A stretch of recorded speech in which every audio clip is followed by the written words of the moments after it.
Et donc c'est pour ça que le musulman il dit Alhamdulillah. Parce que chaque bienfait qu'on a, en réalité, que ça soit direct ou indirect, c'est Dieu qui nous l'a accordé. Et donc la louange la plus parfaite, c'est pour Allah. Ça ne veut pas dire qu'on n'a pas le droit de louer autre que Allah. Non, mais la louange la plus parfaite, c'est Dieu qui en est digne. Ça veut dire c'est Dieu lui seul qui est digne de recevoir la louange la plus parfaite. Ça veut dire, c'est pour ça qu'on dit Alhamdulillah. C'est la louange la plus parfaite, ça c'est pour Dieu. T'as compris? Donc du coup, la suite du verset, Rabbil alamin. Rabbil alamin. Rabb en arabe c'est le Seigneur. On peut utiliser pour la créature dans le sens de propriétaire, comme en français le mot Seigneur. Et al-alamin c'est un pluriel. En réalité, littéralement, ce serait le pluriel de alam. Mais en réalité, certains savants ils ont dit que c'est un nom qui n'a pas de singulier. C'est-à-dire qu'en arabe, tu as des noms singuliers qui ont une valeur de pluriel. Par exemple, al-qawm en arabe, ça veut dire le peuple. Tu n'as pas une personne dans un peuple. En français, ça existe un peu de manière. Ça, c'est un mot d'apparence singulier, mais qui a une valeur de pluriel. Et en arabe, tu as des mots en fait qui n'ont pas de singulier, qui sont figés dans une forme de pluriel. Par exemple, les hauts degrés au paradis, on appelle ça rilliyoun. Rilliyoun, ce serait le pluriel de rilli. Mais en réalité, il n'a pas de singulier. C'est cet endroit-là, on appelle ça rilliyin ou rilliyoun. C'est un pluriel, mais... Et alamin, certains, ils ont dit, en fait, ça désigne, en fait, littéralement, c'est les mondes. Alam, c'est monde. L'ensemble de la création, on l'appelle ça alam. Le monde. Ça englobe toutes les créatures. Mais en fait, chaque groupe de créatures, c'est un monde. Tu as le monde des humains, le monde des djinns, le monde des anges. Et en fait, le Seigneur de tous ces mondes-là, c'est Allah. Ça veut pas dire qu'il y a plusieurs... c'est comme disait... le multivers, je sais pas quoi, là. Après, tu as cette terre. Tu as les terres parallèles, ils disent les mondes parallèles, soi-disant. Mais tu n'as pas plusieurs espaces-temps, soi-disant, parallèles, je sais pas quoi. Mais tu as cette terre superposée les unes au-dessus des autres, avec un espace de 500 ans entre chacune des terres. Et dans chacune des terres, tu as tout ce qu'il y a sur cette terre-là. Les animaux, les plantes, tout ça. Sauf que les humains, ils habitent que sur la première terre. Les autres terres, tu as tout ce qu'il y a sur cette terre-là, mais sans les humains. Et après, tu as les cieux, les 7 cieux, et tu as le paradis, tu as l'enfer. Mais ce qui s'est visé par les mondes, c'est pas ces endroits-là. Les mondes, ça veut dire les groupes de créatures. C'est-à-dire, tu as le groupe des djinns, tu as le groupe des anges, tu as le groupe des plantes, tu as le groupe des poissons, tu as le groupe des oiseaux, tu as les groupes des humains. Donc ça, c'est des mondes. C'est qui le Seigneur de ces mondes-là? C'est Allah. Et quand on est le Seigneur, c'est le Créateur. À Dieu appartient ces mondes-là, et donc c'est Dieu qui a créé ces mondes-là. Et donc Dieu, il crée tout ce qui entre en existence. En fait, al-alam, c'est kullu ma siwa Allah. Le monde, al-alam, c'est tout ce qui est autre que Allah. Et pour te montrer la beauté de la langue arabe, pourquoi le monde, on l'appelle alam en arabe? Parce que alam en arabe, ça veut dire le signe. Et parce que le monde, l'ensemble de la création, est un signe de l'existence du Créateur, alors en arabe, on l'appelle alam. Souvent, c'est vrai que c'est vrai qu'Allah, il parle souvent là, des signes qu'il y a en fait dans l'ensemble des cieux et de la terre. Donc, je sais pas, dans la création des cieux et de la terre, dans l'alternance du jour et de la nuit. De quel signe de la toute-puissance de Allah vous démentez? Il y a beaucoup de... De toute façon, dans toute chose que Dieu écrit, il y a un signe de l'existence du Créateur. Donc, plus tu médites sur les créatures, plus ça te remet à ta place et plus tu as conscience du Créateur. C'est pour ça que certains disent qu'il y a très peu de scientifiques qui ne croient pas en l'existence du Créateur. Ça ne veut pas dire que tous ils sont musulmans, mais tous ils ont une conviction qu'il y a un Créateur. Tu sais, quand tu es en biologie, tu vois comment ça fonctionne. Moi, je me rappelle, il y avait un livre que ma mère elle avait, c'était un livre qui venait des États-Unis. Et c'était, le titre c'était The Incredible Machine, c'est-à-dire la machine incroyable. C'est un livre qui parlait de l'être humain. Mais tellement ils étaient choqués de comment fonctionne l'être humain, ils ont appelé le livre L'incroyable machine. Parce jusqu'à aujourd'hui, il y a plein de trucs dans le corps humain, les scientifiques, ils restent bouche bée comment ça fonctionne. Et Dieu l'a dit, wa fi anfusikum afala tubsirun, et en vous-même ne voyez-vous donc pas. La méditation en islam, c'est extrêmement important. C'est pour ça que ça tenait à cœur aussi de méditer un peu sur le... Non, c'est trop loin. Quand tu récites le Coran avec tadabbur, la méditation, et la compréhension de ce que tu récites, tu as plus de récompense, n'est-ce pas, Mariam, que celui qui récite sans comprendre ce qu'il récite. C'est pour ça aussi que c'est important d'apprendre le tafsir. Et il y a des gens, ils meurent en restant le Coran. C'est rien que la Fatiha, tu récites la Fatiha, tu te rappelles tout ça, tu as la crainte de hors dans ton cœur, et il y a des gens, ils n'arrivent plus à réciter après. Il y en a, ils meurent dans leur prière. D'ailleurs, chez les Hanafites, si tu pleures dans la prière ou tu gémis, ça annule ta prière. Sauf si c'est suite à la récitation du Coran, etc., la crainte du châtiment, des choses comme ça. Et ça arrive à ceux qui ont vraiment une vraie compréhension du Coran. Et ça, c'est pas une compréhension que tu peux avoir à travers des traductions en français. Sinon, ça se traduit pas en français, le Coran. Tu vois, Alhamdulillah, comment tu vas comprendre la louange la plus parfaite? Enfin, tu vois, tout ce qu'on a expliqué. Est-ce que ça vient du mot ham? Dieu l'a pas dit Al-Matrou Lillah. Madar, ça veut dire l'éloge. Il a dit Alhamdou. Alhamdou, c'est un madar spécifique. C'est-à-dire quand tu remercies quelqu'un. Les savants ils disent même, par exemple, si quelqu'un il est intelligent comme ça, on ne dit pas je fais son hamd, parce que l'intelligence, c'est pas quelque chose de volontaire. Tu vois, mais après, il faut apprendre la langue arabe. Ça, je te dis ça, mais c'est après avoir étudié le tafsir, tout ça. Rabbil alamin. Donc, al-alamin, si tu considères que l'alam, c'est l'ensemble de la création, mais il n'y a qu'un seul monde. Donc, tu peux pas dire les mondes. Donc, dans ce cas-là, tu vas pas dire que al-alamin, c'est le pluriel de alam. Tu vois. Donc, certains, ils ont dit, en fait, que c'est un mot qui n'a pas de singulier. En fait, al-alamin, ça veut dire toutes les créatures, et tout comme alam, ça veut dire l'ensemble de la création, al-alamin, c'est les mondes, c'est les créatures, mais c'est pas le pluriel d'un singulier. C'est un mot qui est figé sous la forme d'un pluriel, ce qu'on appelle mulhaq bil jamr al mudhakkar salim. Parce que l'ensemble de la création, on dit, parce que, bon, c'est des trucs en langue arabe, ça va peut-être pas. Parce qu'à la base, alamoun, c'est censé être un pluriel de ceux qui raisonnent, qui ont de la science. En arabe, le pluriel avec ouna à la fin, par muslim, muslimouna, alam, alamouna. Certains ils ont dit que ça désigne les humains, les anges et les djinns. Parce que ce pluriel-là, on l'utilise que pour les créatures qui ont une raison. Pas pour les plantes, pas pour les animaux. Donc on dit al-alamin. Donc si tu dis al-alamin, comme a dit Ibn Abbas, des fois ça veut dire les humains et les djinns. Et les anges aussi, tu vois. Dieu n'est pas que le Seigneur des humains, des djinns et des anges. Tu vois. Donc c'est pour ça que certains ont dit que c'est pas un vrai pluriel en fait. C'est pas un pluriel juste masculin régulier. En réalité, ça désigne l'ensemble de la création. Et c'est un mot qui est figé comme ça dans la langue, qui s'utilise qu'au pluriel, dans un sens que ça englobe l'ensemble de la création. Et c'est pas le pluriel du mot alam.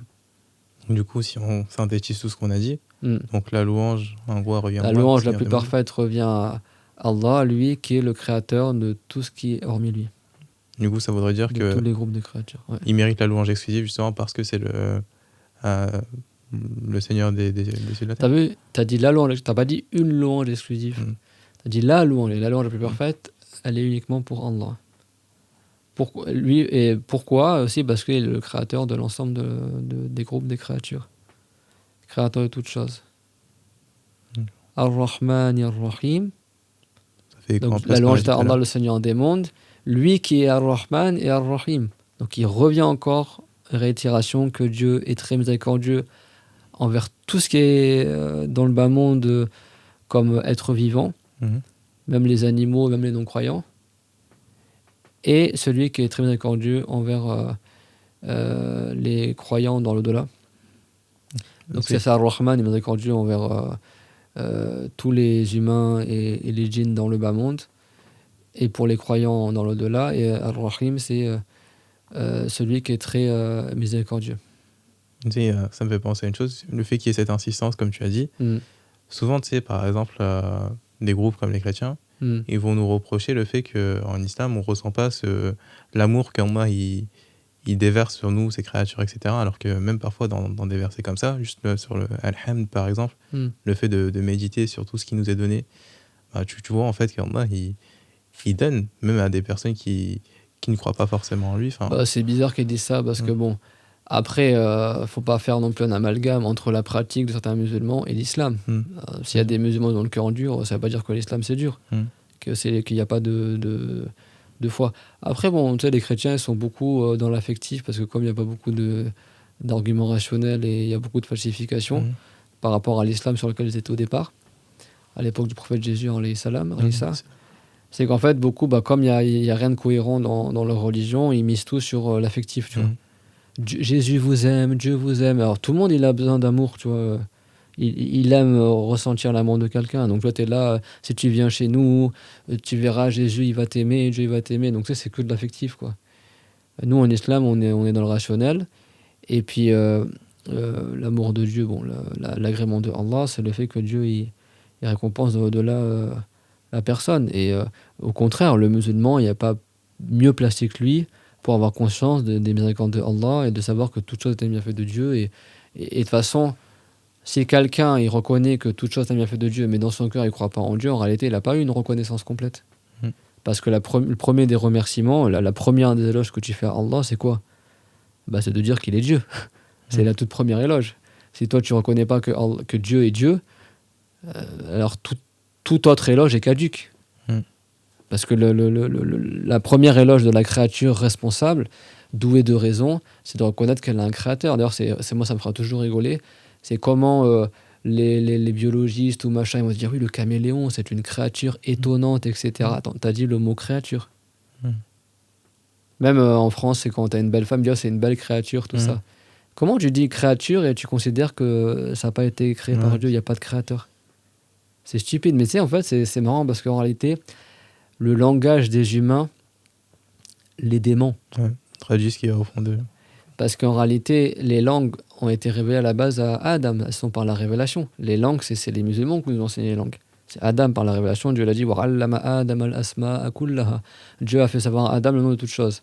Après, il y a des dérivés, des langues dérivées d'autres langues, tout ça, mais à la base, les langues, c'est par la révélation. Donc ça vient de Allah, les langues. C'est Dieu qui a créé les langues.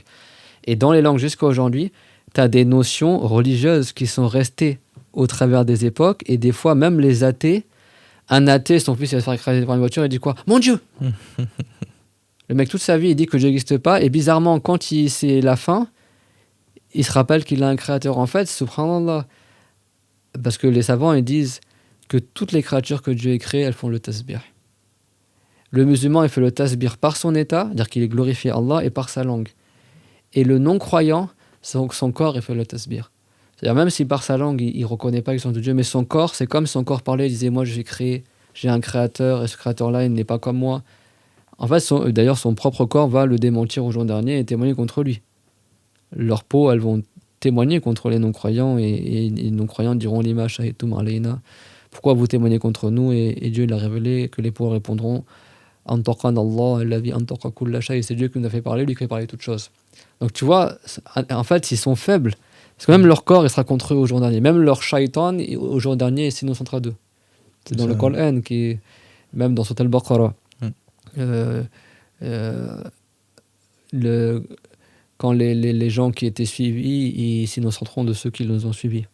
Et après, ils diront, si seulement on pouvait s'innocenter d'eux, tout comme ils sont innocents de ceux qui ont suivi les égarés, ils regretteront dans l'enfer et diront, si on pouvait se défaire d'eux, tout comme ils se sont défaits de nous. Tu vois? Et en fait, par rapport à ce que tu disais, on disait que... L'écriture. Ouais, jouer sur l'affectif, et on disait quoi encore? Qu'au final, leur état... leur parole trahissait... Voilà, et en fait, subhanallah, nous, on est quoi en tant que créature, on s'appelle comment? Je sais pas, créature. Des hommes. Ouais. On est des hommes, n'est-ce pas? Même les athées, ils nous appellent des hommes, n'est-ce pas? Tu sais, ça vient d'où le mot homme en français?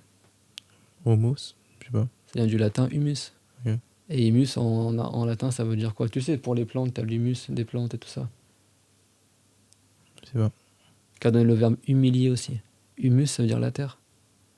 Ouais, on a été créé à partir de la terre. Ouais. Humilier, ça veut dire mettre à terre. Ouais, ok. L'humus, c'est la terre, même jusqu'à aujourd'hui. Tu dis l'humus des plantes, la couche, une des couches de la terre, on appelle ça l'humus. C'est-à-dire eux-mêmes, ils se contredisent. Ils disent que eux, ils vont nier que l'homme est créé à partir de la terre. Alors pourquoi vous l'appelez homme? Alors homme, ça veut dire la terre. Parce qu'il a été créé à partir de terre. Tout comme en arabe, on appelle le monde alam parce qu'il a un signe d'existence de Allah. Adam, du mot adim, qui veut dire la terre en arabe. Et Adam, en hébreu, ça veut dire aussi la terre. Adam, il a été nommé Adam parce qu'il est créé à partir de terre. Hawa, elle a été nommée Hawa parce qu'elle a été créée à partir d'un être vivant. Elle a été créée à partir de la côte gauche de Adam. Donc elle a été nommée Hawa parce qu'elle a été créée à partir d'une chose qui est hayy, qui est vivante. Et en arabe, il y a plein de mots comme ça. En fait, même si quelqu'un il est athée, sa propre langue, elle le dément. Subhanallah. Mais tu sais, ça c'est un vrai sujet, mais je sais pas si Allah il en parle, il me semble que si.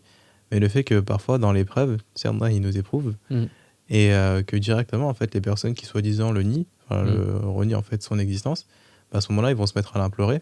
Qu'en gros, si jamais genre tu nous délivres de ceci ou de cela, on sera du nombre des reconnaissants.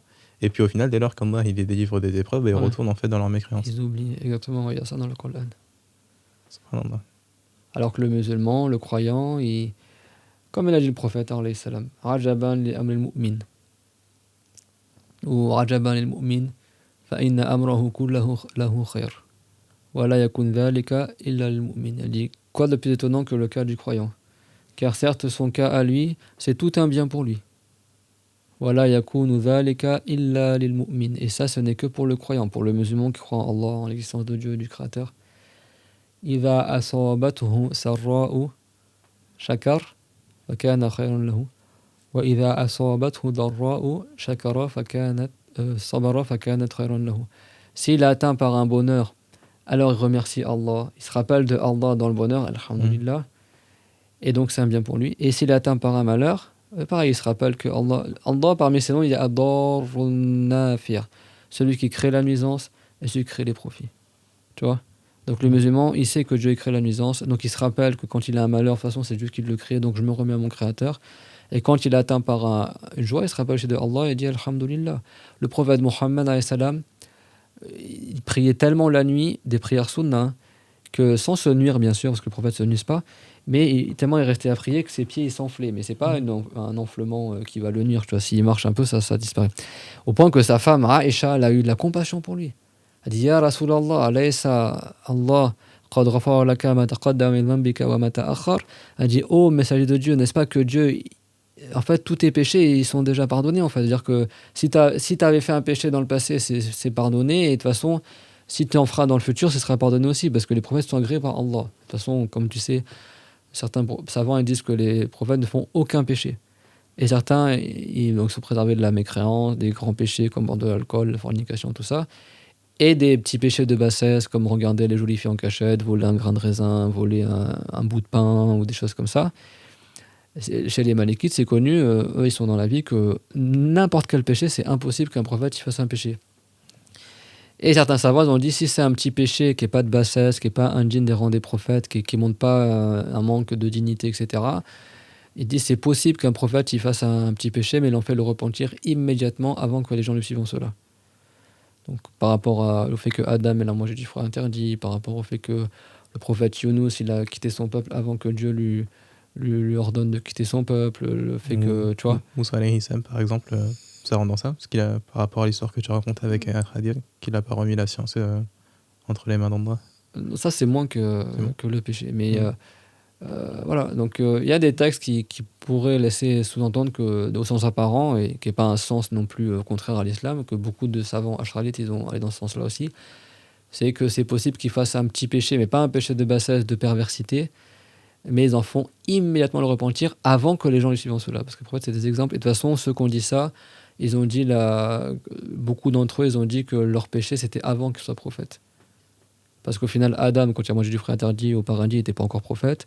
Moussa, quand il a tapé le soldat de Pharaon pour défendre un musulman, il n'était pas encore un prophète.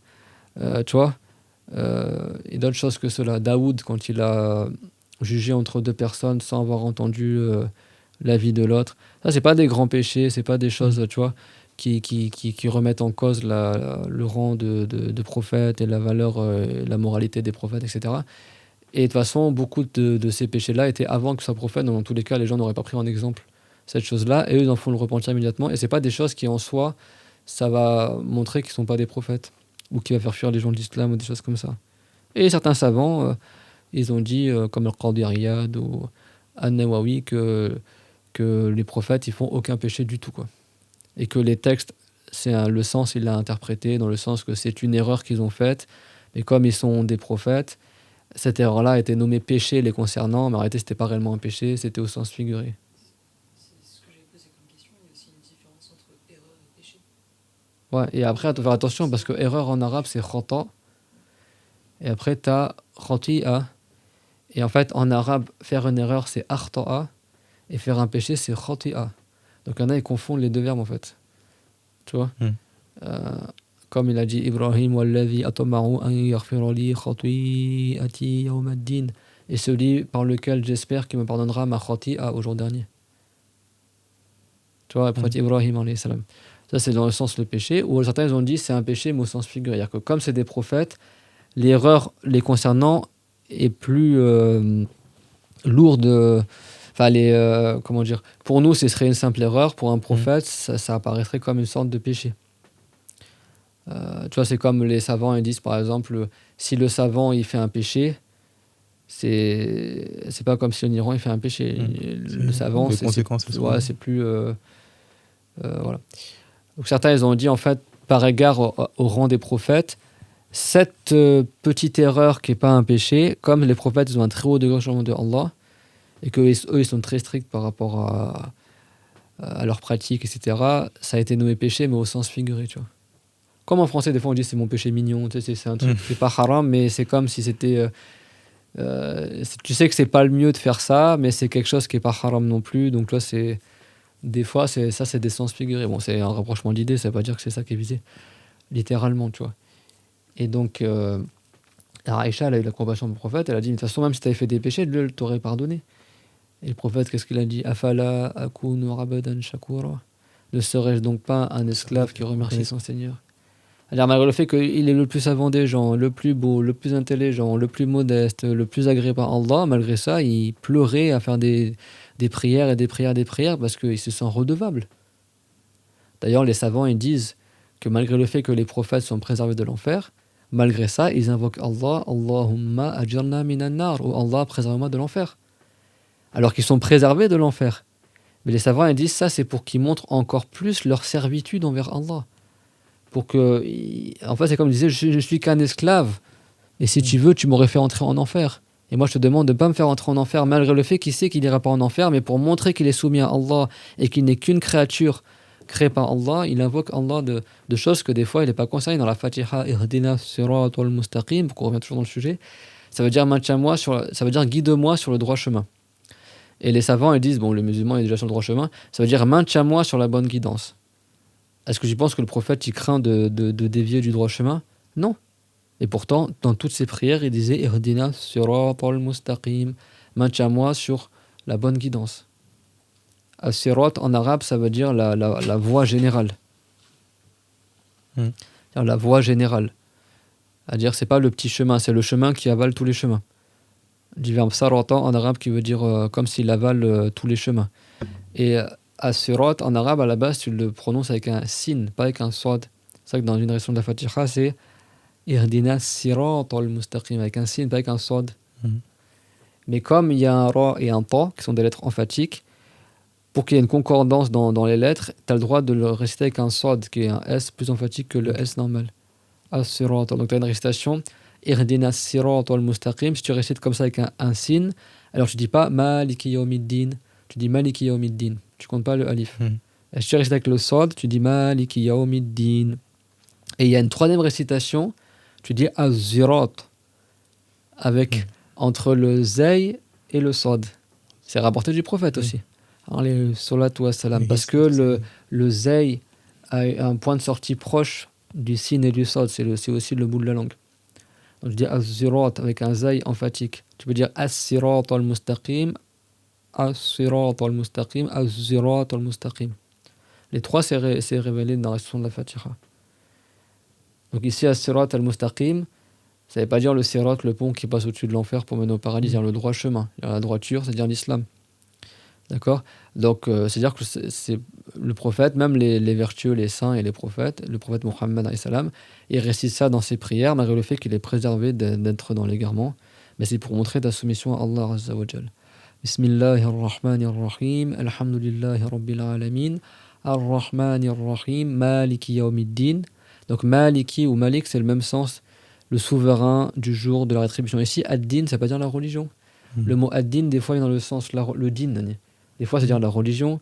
Des fois, ça veut dire le comportement. Des fois, ça veut dire la rétribution, la récompense, al-jaza. Et donc ici, le jour du din, ça veut pas dire le jour de la religion, c'est-à-dire le jour de la rétribution des actes. Il n'y a pas aussi un sens qui signifie les dettes? Non, ça c'est dain, c'est pas din, ça c'est dain. Ok. Oh, t'as voulu... non, je vois, Attention, terrain miné. Non, c'est dain, dain c'est la dette. Din, par exemple, le prophète, alayhi salam, il a dit Al-mar'u ala dini khalilihi falyanzur ahadukum man yukhalil. La personne est sur le din des gens qu'il fréquente, alors que l'un d'entre vous regarde qui c'est qu'il fréquente. Sur Internet, comment ils traduisent ce hadith, soi-disant la personne est sur la religion des gens qui fréquentent. Ces gens, ils ont pas... En fait, c'est ça, les traductions littérales. Les gens, ils traduisent à partir de l'arabe que eux ils comprennent, sans savoir réellement qu'est-ce que le prophète a visé. Et c'est-à-dire la personne est sur le comportement des gens qu'elle fréquente. Donc faites attention qui vous fréquentez. Ici, din dans le sens as-sir, al-akhlaq, le comportement. Et des fois, din, ça veut dire la rétribution, al-jaza. Et donc Dieu, on dit qu'il est le Seigneur du jour de la rétribution. Yawmuddin, nani. Et Dieu est Seigneur de tous les jours, qui passe, et toutes les nuits, et tous les mois, et tous les endroits. Mais pour montrer l'éminence de ce jour-là, comme on a dit tout à l'heure, il a dit qu'il est le Seigneur. Donc des fois, Dieu mentionne quelque chose pour le mettre en valeur. Tu vois ? C'est pas parce qu'il n'y a qu'un seul jour qui appartient à Allah, non.